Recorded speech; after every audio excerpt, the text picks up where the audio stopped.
Hey everybody, it's your trusty Willie Tenorio Jr. I'm here to tell you a story about charter schools and peanut butter and jelly, okay? So I was at HEB the other day, and my mission was to go pick up some peanut butter and some jelly. And the reason I was doing that is the kids wanted some peanut butter and jelly sandwiches. So I'm over there picking up some peanut butter and jelly and some other things we got to pick up too. By the way, the household seems to prefer crunchy, but I prefer creamy peanut butter. Anyway, so we're there, and somebody stops me and says, "Hey, Mr. Tenorio." And I didn't recognize the person, but they said hi, and they introduced themselves, and they said, I follow you on Twitter," and they introduced themselves. I said, "Oh yeah, I see that account all the time." And they said, "I have a question for you. There was a tweet that you had about charter schools, and I had a question about it.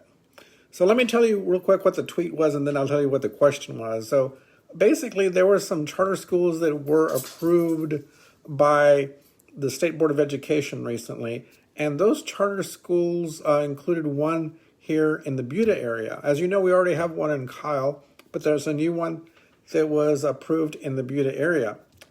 And so one of the things I tweeted about, because I tweeted several things, was that charter schools put pressure on property taxes. And how does that happen? Well, it puts pressure on property taxes because charter schools get more state aid proportionally for each student than public schools do, because public schools also can do a property tax and charter schools cannot. So what happens is that charter schools get a higher portion of state aid.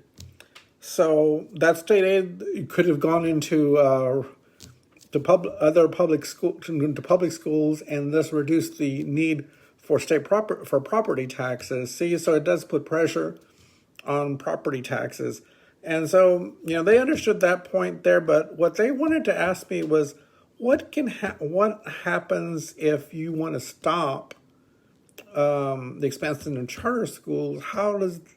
How can you help do that? And I said, well, we're in an election cycle. It's November. Very soon you're going to get to vote.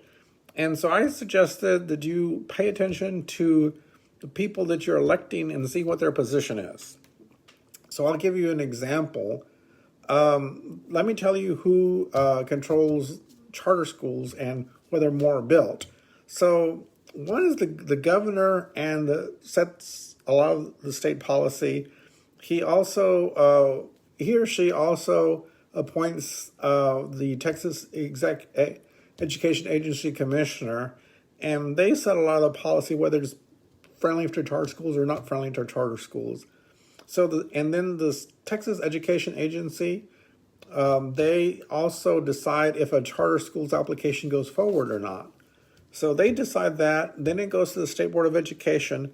The State Board of Education can decide whether to approve or deny that application. They can veto the commissioner's recommendation. So that's another group of elected officials. Now, the local race for State Board of Education is up on the ballot this year, and you can see who those people are and see what their positions on charter schools are.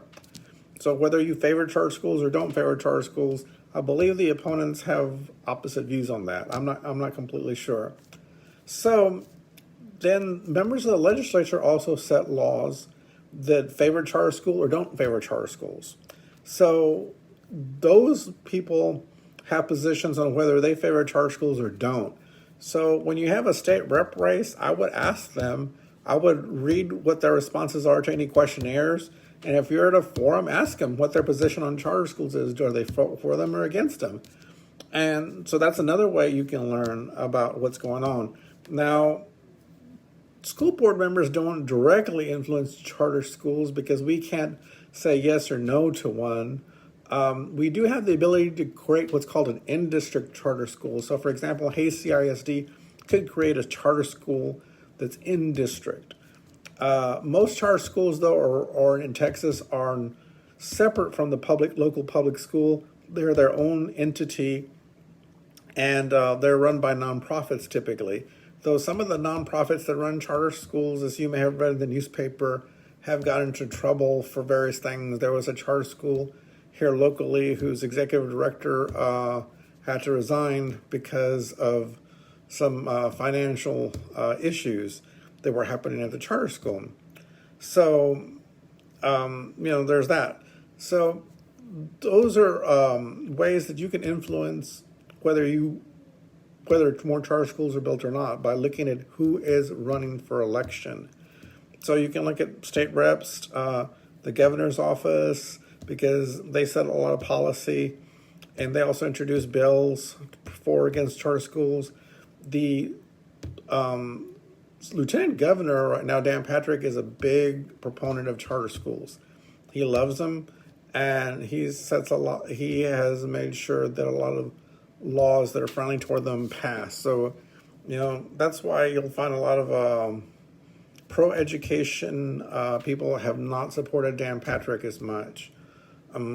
So anyway, one of the things, though, I think a school board can do locally is make sure that if a charter school is coming up for possibility of building within the district, they can go to the TEA commissioner and testify against that if they wish to do that. Typically, your superintendent and your board president are the ones that would do that. So that's a little bit of information. By the way, I did get that peanut butter and jelly, and then because you got to have the peanut butter and the jelly. Peanut butter and jelly go together. You like milk and cereal go together. But I did come home from that trip and I forgot the bread, so I had to stop at the Texaco and get it. But talk to y'all soon, and if you have any questions, just drop me a line. I'll be happy to answer them directly to you, and if enough people ask me these questions, I will definitely create a video. Thanks. Thank you very much, and talk to y'all soon. Bye-bye.